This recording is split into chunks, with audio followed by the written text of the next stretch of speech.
Hey. Time for another out of this world story from our space. My wife of almost 5 years has been cheating on me, and I just found out today. I met her in college, and I honestly fell in love right away. We had a wonderful relationship for almost a year, then she breaks up with me, telling me she cheated on me and couldn't handle it. I stayed around her college town for work. About the time we were 28, she gave up her lease, job, boyfriend, and moved back in-state with her mom in the next town over just to get a chance at me again. I knew she could be trouble. She was, and I think even now, still way more stable than she was in college. She'd gone to a lot before I ever met her. It's understandable to be unstable. She maintains that she was terrified of how real our love was the first time and lied to me about cheating to break up with me. That sounded believable. Still does somehow. Regardless whether it's true or not. I had a feeling I wouldn't be able to resist her when she sent me a message asking if I would be at a mutual friends gathering. I was right. She moved in a few months later, and we got married 3-ish years after that. I've been deeply in love. I decided at first that I had to assume she had changed, and the best way to give this relationship a chance was to completely forgive and forget what happened the first time, even though it destroyed me. Especially because it destroyed me. I didn't want to be a total pushover, so I told myself I would give her a second chance like it's the first, until she told me a big lie or cheated on me. I did well with that. Starting last fall, she's been asking on and off to get me to try poly with her. She had someone at work that she liked and didn't think she was built to be mono. I had trouble with the idea, but we read and researched and I decided to give dating a round to try too, with her permission. Neither of us slept with our partners then. It didn't end well. I discovered I can only love one person at a time. We hurt each other and our other partners, and we closed our relationship. We were able to become a happy couple soon after. To me, at least. 2 weeks ago, we got back from a long vacation out of the country. It was a little rough on our relationship for a few reasons, but nothing infidelity related. I saw a text or two fly by on her phone, but didn't read them. I figure it was the old guy from last fall. They were still trying to be friends, but don't work together anymore as of January. Nothing to worry about. Last week, she said she found an old friend and wanted to reconnect and reopen a poly talk as well. I said we can take it slowly, and I know it won't work for me to do it. I was thinking through how I can try to gentle being mono with her poly. So I had to think about it, but being friends and talking is fine. Some small things she said and did started to not add up. She had gone to hang out with him, but only like once, but that didn't seem right. She told me she'd only seen him twice since we first talked about him. Turns out Google Maps had her going to see him a few times a week since we got back from vacation. I confronted her with this yesterday.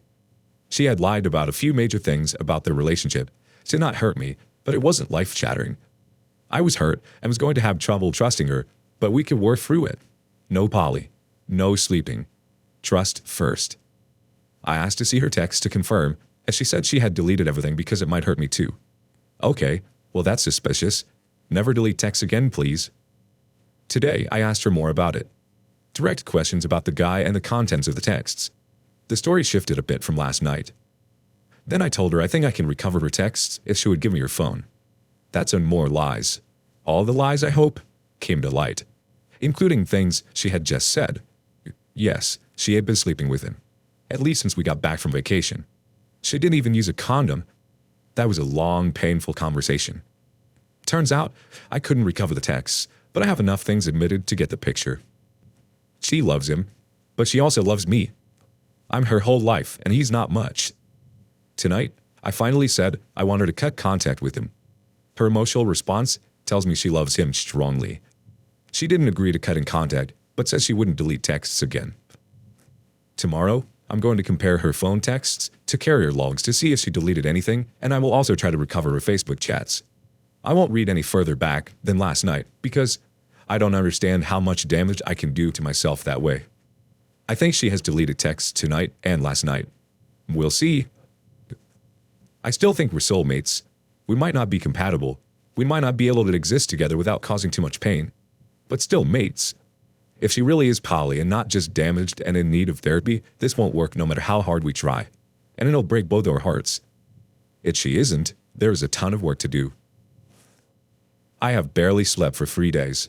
I haven't gotten much done at work yesterday and took half a day today. I have the weekend to get myself to the point where I'm not randomly bawling and can work. What the F do I do? We tried to call and schedule a counseling session, but haven't gotten a time yet. I don't know how I'm going to survive till then if she's still lying to me. So what's first aid in this situation? How do I get on the right road to recover for myself? How do I forgive her if she's still lying? How do I not test this relationship apart before we even get to a counselor? All right, time for some comments. 678-999-8212 says, my best advice to you is that if you want to stay with her and work through this, unfortunately, you need to be prepared to eat crap sandwiches for the rest of your life. This woman wants it all. She's not happy with just you, as rough as that sounds, but she's made it extremely clear. This won't end. I hate to be negative about it, but you've already given her the benefit of the doubt and gave a second chance, and this is the newest disaster she creates. What's next? Surviving infidelity is only possible when two people want it to happen. She seems like she's all talk and no good action. One Bad Shot says, I tell all of my friends to divorce their wives immediately after she asks for an open poly relationship. Either she has already picked out your replacement, or she has had sex with him and wants retroactive permission. Your wife does not love you. You are her backup plan if the new guy won't commit. Stop accepting second place in your wife's heart. Kick her out now. No argument, no discussion, just her and her crap out on the street. She is not a safe partner for you. She is not your wife and she is not your friend. She is your opponent in a divorce lawsuit, so start treating her as such. And there's an update. Here's what happened. D-Day +1. I did look up phone records, and she had deleted more texts. I confronted her, and, long story short, she grabbed her pistol from the safe and threatened to kill herself, pistol in hand. I talked her down, got her calmed down, as she took a nap. Common refrain. I called her dad and told him about the threat and some of what caused it. I look up to him as a second father, and he's been there for her the only other time she threatened this. He's also been on both sides of the cheating thing. So he came over, and we all talked for a few hours. All good. He didn't take her side or anything. But he did lay a lot of stuff out plain. She'd even have to try her hardest, for as long as it takes, to regain my trust, love, etc. And no matter what I decide to do, it's a big enough situation and decision that I will always look back and wonder what if. I decided to wait on making my decision until I'd calmed down a bit. I told myself I'd take a month. I did not want to look back on this decision, staying or leaving, in 5 years and think it was made hastily. We signed up for couples therapy and went into fairly intensive therapy, and eventually, I also found a therapist for myself. Yeah, all that can get expensive, but good insurance does wonders. During the next few weeks, she had a few major missteps. She asked if she could still see him, talk to him.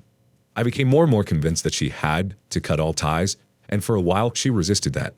She mailed the affair partner's key back to him, with a letter that I never got to read. What part of no contact did you not understand? About 2 weeks after D-Day, she had started to put in real effort.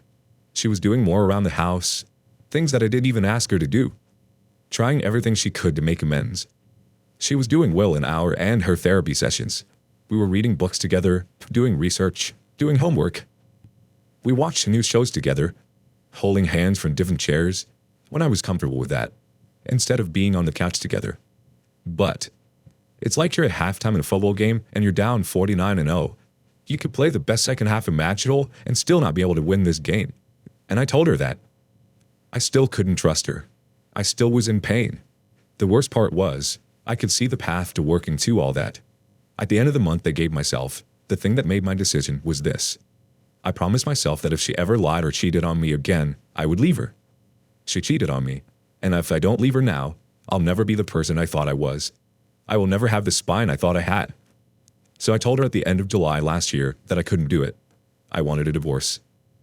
I had already talked to a lawyer, knew how things could go either way, and was fairly protected if things went south.